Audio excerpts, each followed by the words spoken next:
Possibly it could be a fairy tale. Time stood stagnant, still waters. I could wear my Venetian mask, made for the plague. I could be the Ice Queen from Andersen's Tale, or Blanche-Neige, Sleeping Beauty from Grimm's Tale. I could tell the story of mother and the story of father as the beginning of a fairy tale. All could be imagined as a tale. Young Kais is my lover, not the Ice Queen's one. He is not looking for the piece that can complete the puzzle. An ice float it was, in the Ice Queen's palace.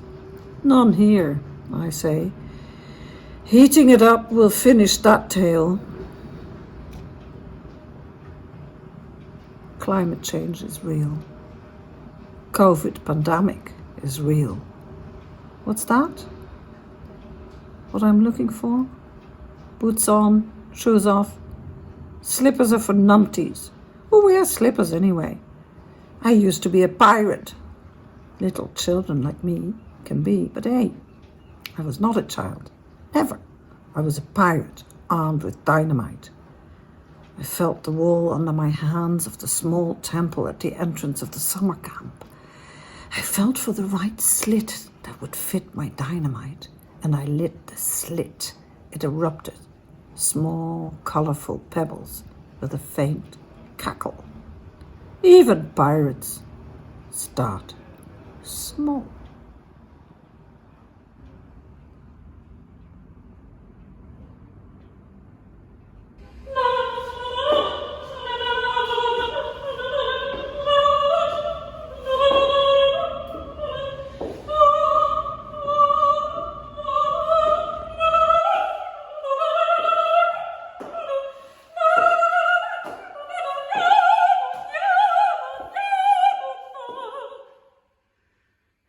Sit down. Used to speed up those steep Amsterdam stairs to visit my friend, the composer Henk van der Molen, who wrote Sephardic songs, modern Jewish songs that I was going to sing at the Concertgebouw. His studio was at the top of more stairs. Climb the ladder and you've reached Valhalla. Beside his studio there was a small room with a round window, like a ship's window. Was ist das? They are called. And on the wall, just one picture, a photograph by the photographer Maria Austria. She used to be confined in there, hiding from the Nazis during World War II. From her window, she spied on German soldiers, took photographs of them marching around the Vondel Church, looking for people like her they could pull out of their confinement and send to their death. Maria took that photograph on the wall. She was courageous and helped the resistance to make false ideas. The soldiers never looked up at her tiny window, and she survived World War II to become famous and free. I'm waiting for the police as well.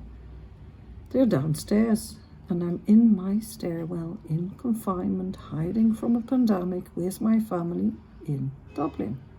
My daughter Sarah just took photographs of the police downstairs. Look, here they are. Oh, they're at the door. The police. Telling me there's a bomb in the canal that needs to be detonated. Telling me we have to leave the house. Telling me I have to wear a mask and wait in the street. Telling me to dress warm.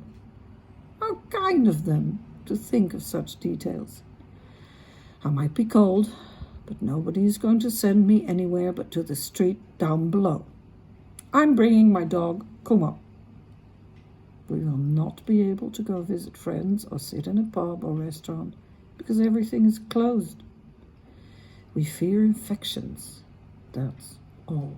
We will sit on the square. I imagine Charlemagne Square, otherwise called Portobello Square, because we live in Portobello. Who am I talking to? I'm talking to you. You're the world. My world of reference to confinement. I have days to tell you all about it, since you're not here. You're only living in my head now. Mother? Father? No.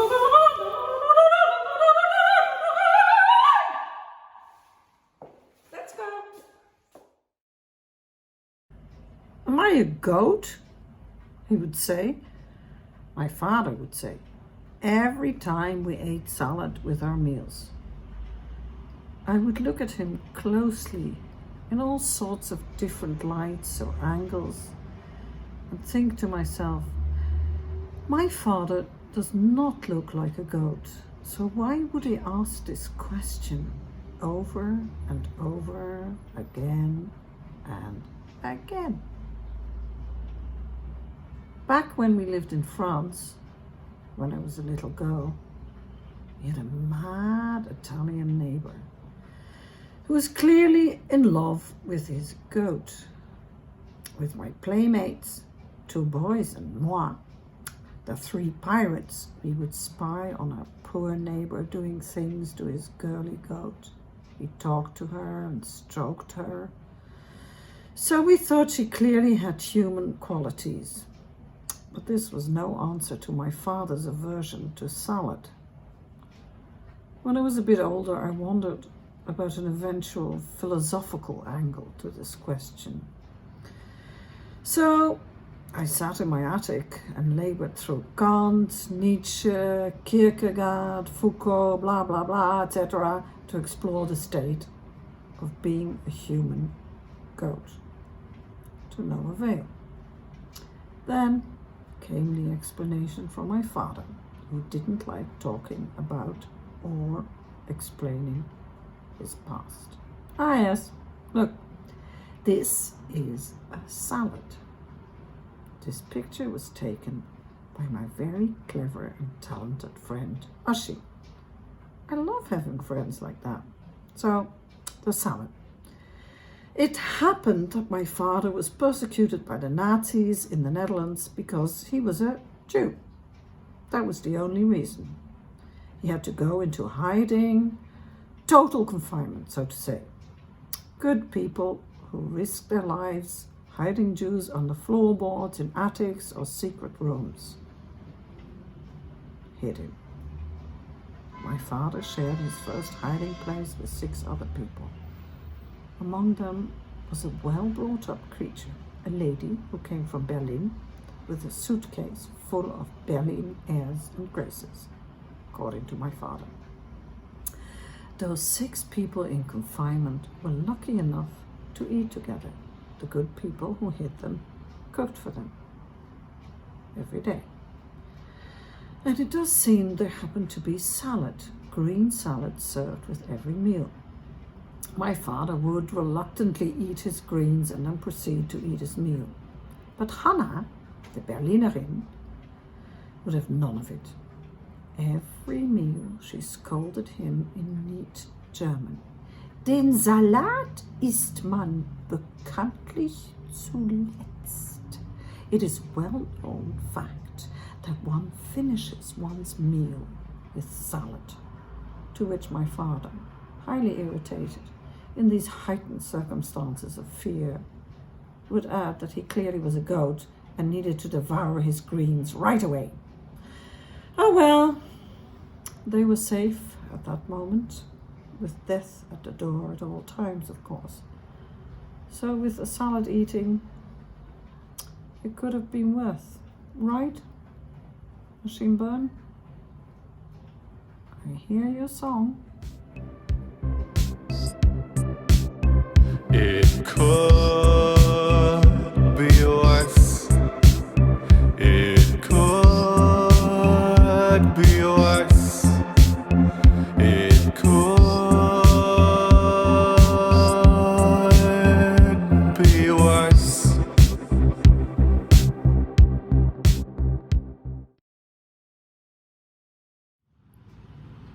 Tracks. Not the obvious ones that ended in nowhere, in death. I find that a strange expression, the wrong side of the tracks. To me, there is but that one, beside the trains that took them to the extermination camps. The familiar ones are taking you to the mountains, the sea, drawing lines through lavender fields. Then there were the tracks in 1945 Germany. Children begging along those tracks. The only spores left for them to follow a future. They glued their cracked little hands to the windows of the trains, carrying the sick, going to Switzerland. My mother, she was on one of these trains, leaned out of her bed and out of the window to give her food away to German children on the wrong side of the tracks as well, who were hungry. And she was too, but she couldn't digest any food anymore after a long winter of starvation. She imagined she could hear their little stomachs, tight as drums, rumble, rumble. Fear and starvation have their own rhythm. They're beaten in a drum, one that can be heard in your own ears only. We sit with winter still at our windows, our feet burning by the stove, and we watch coloured pictures move in front of our eyes.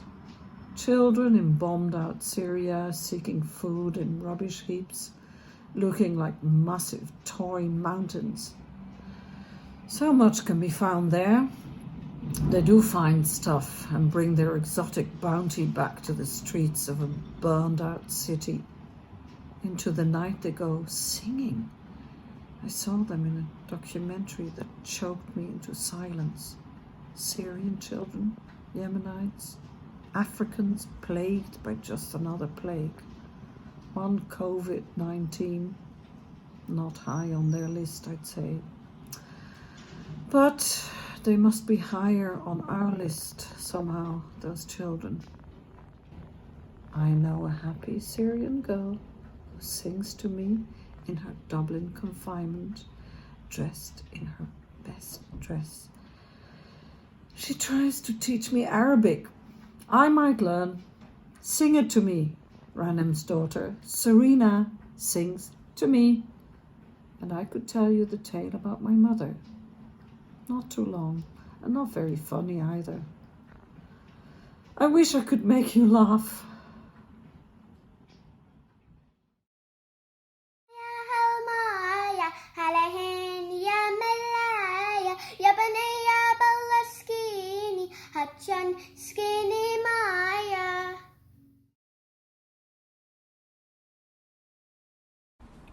Language. German is what you were born in, Anne. Then, when you went to a Dutch school, you started learning the language of the Amsterdammers, with a lot of distorted Yiddish and even Hebrew in the common speak, so to say. Mokum, meaning the place of refuge in your case, is Amsterdam. The Mayim is the water, i.e.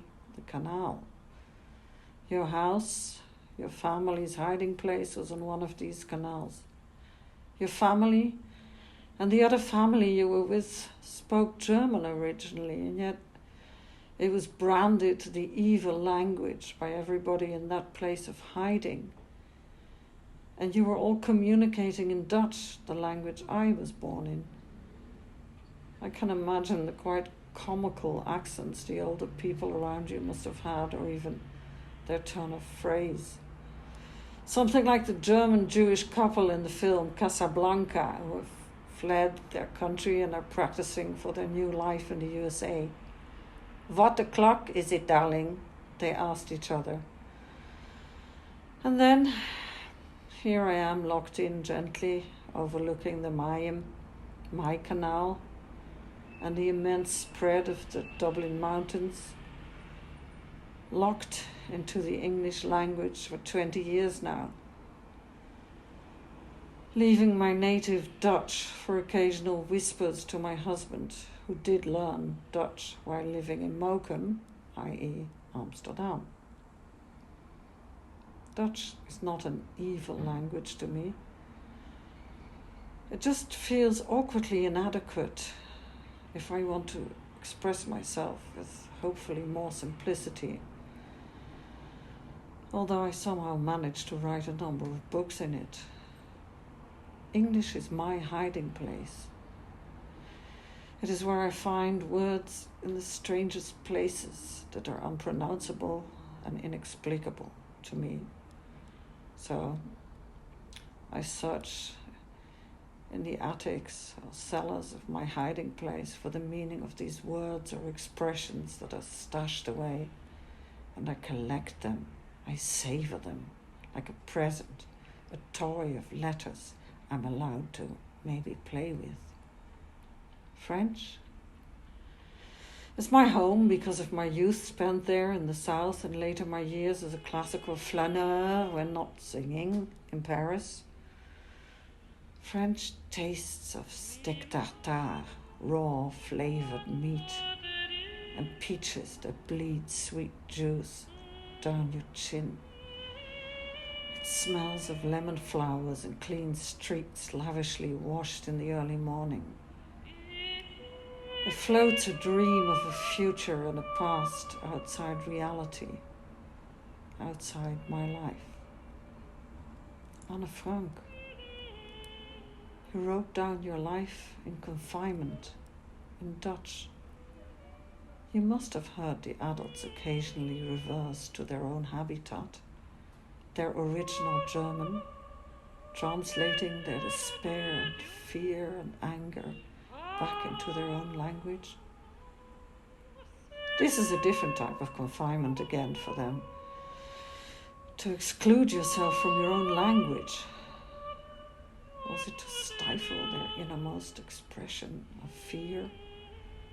I'm asking you these questions as if you were here, because you became part of my life when your father, Anna, rang our doorbell of our house in the dunes by the North Sea on a quiet afternoon.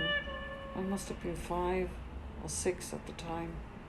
We sat in the living room and our mother was talking about varnishing the floorboards in a deep purple.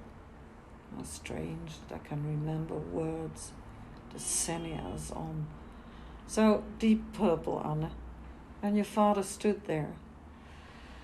Otto Frank had come from Switzerland to Holland. So many years after the end of World War II, he was seemingly still coming across papers that needed handling, like those letters written to my father by his sister Sarah, shortly before her death in Bergen-Belsen. He handed them to my father, and my father was crying. I'd never seen him cry.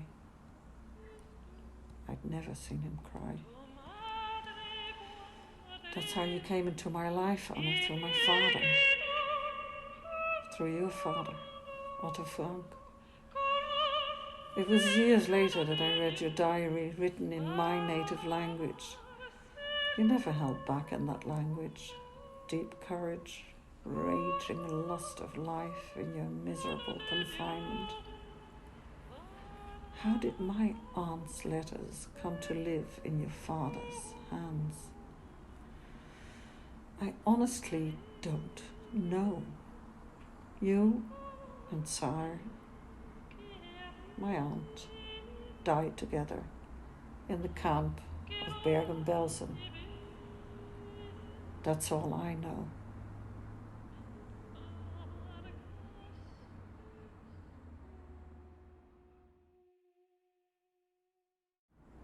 Did she remember the mulberry tree at that Russian poet's place? Armand asked. And she starts to speak of that mulberry tree and also about the one in the south of France, in front of the house where we stayed for years.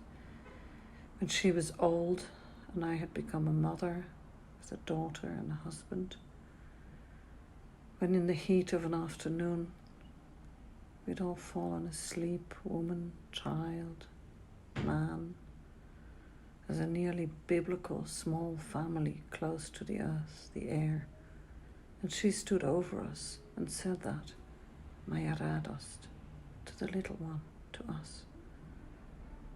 When she was her mother, her grandmother, her great-grandmother all come back to tell us that we were her joy.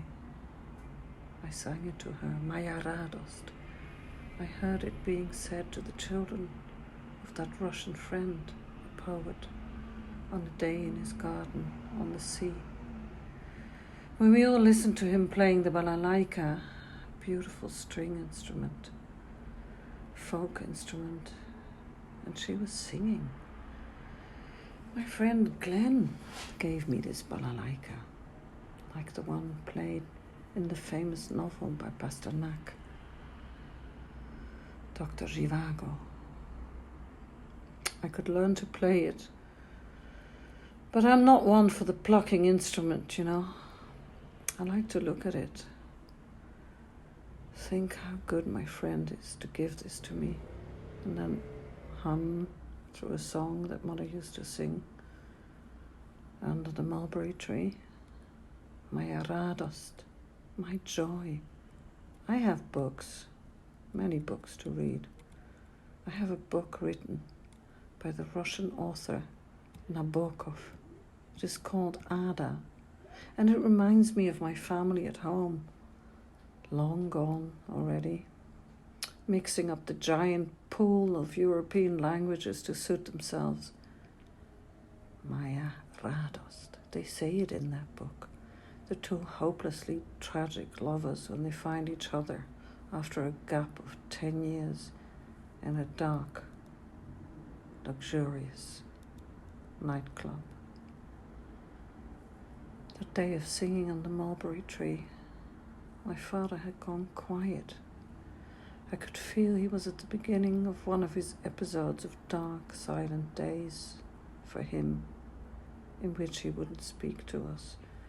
We walked together along the erect Dutch houses in the port of Veer, a seaside town in Zeeland, along the sea, on uneasy cobblestones. The sky shone in a clean, clear matter, showing us in the day that there was nothing more to it, to our life, than this.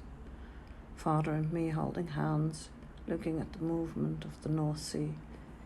He made me hop over one bollard to the next. I jumped the chains in between them until we reached the end of the harbour and stood there with nowhere to go. We didn't speak.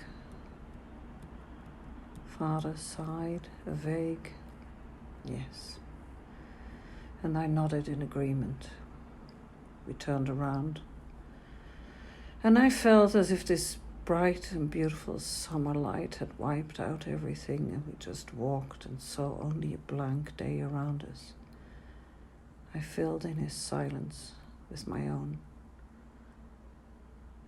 That is how it started, with me telling their story with Mother, so slender in her cotton dress, sitting under their mulberry tree, full of fruit, singing a folk tune. Moja radost, my joy.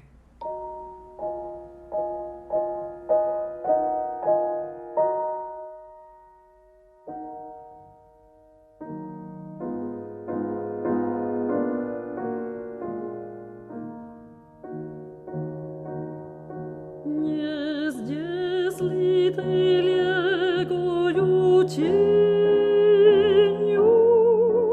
mój gini, mój angel, mój drog. Besiedujesz ticho so мною, и тихо летаешь вокруг, и рад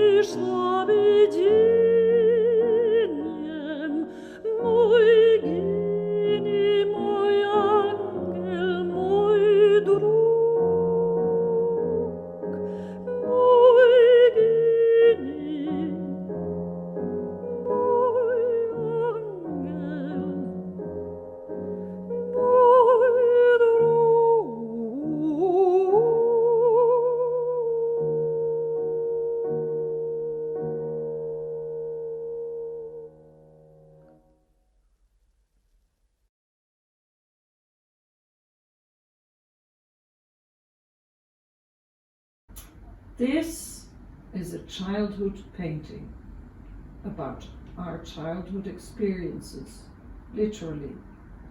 Here it is, made by Geert-Jan and Luc van Meurs, who were friends for life of my parents.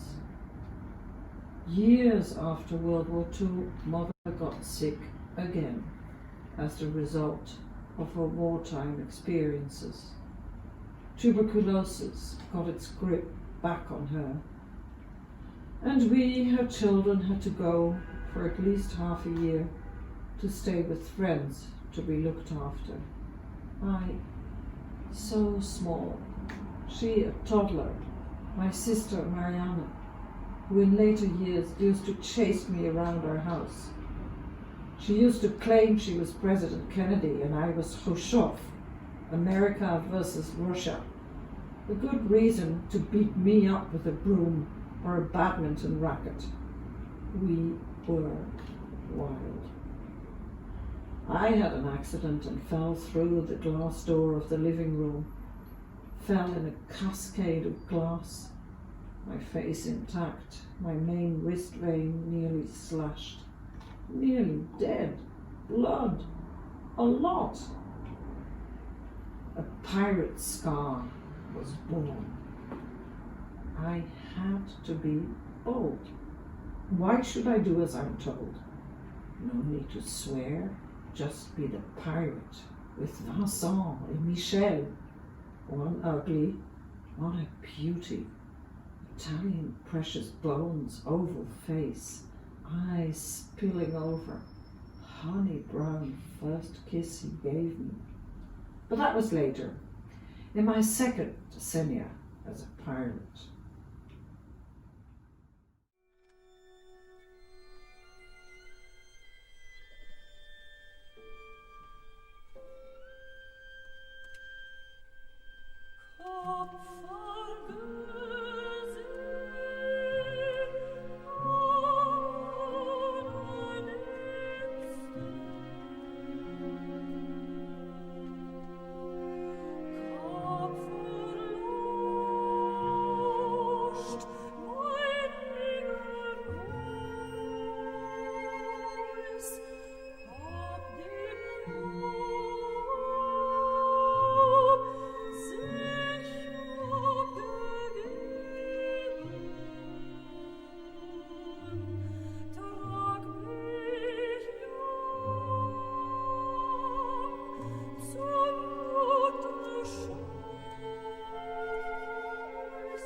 Nostalgia comes with confinement, a long confinement with people that lived in my past feeding it, so it grows and takes shape into the hands we put on the pillow in our living room, a Kabbalistic habit to prove we were all in the house before our daughter left for New York. Back then, look, here they are. So again, memories. We had to leave our home when we were little. Marianne and I were to be with other people while our mother was confined to her sick bed. So my sister Marianne went to get her own childhood painting. Here it is, with Bommel, the dog, and Bello, the steam train, with the motorcycle, and the loving couple of artists, Geert-Jan and Luc van Meurs, at the sea, and her totem of a puzzle piece. We had that painting to share in our bedroom later back home, but she took it when she went to live elsewhere as a grown-up. It was hers, not mine. I had been staying with animal lovers somewhere else, but still, our use was in it, in that painting. Mariana is far away now, living on another island. I am here, in Dublin, watching the city, working with people on screens. My pupils were far away and write beautiful songs for all to tell us how they are without fear. We cannot touch each other anymore, but I can hug trees, listen to birds and Mozart, or stroke the softness out of our pet's fur, and bring out my voice to speak or sing. Sing.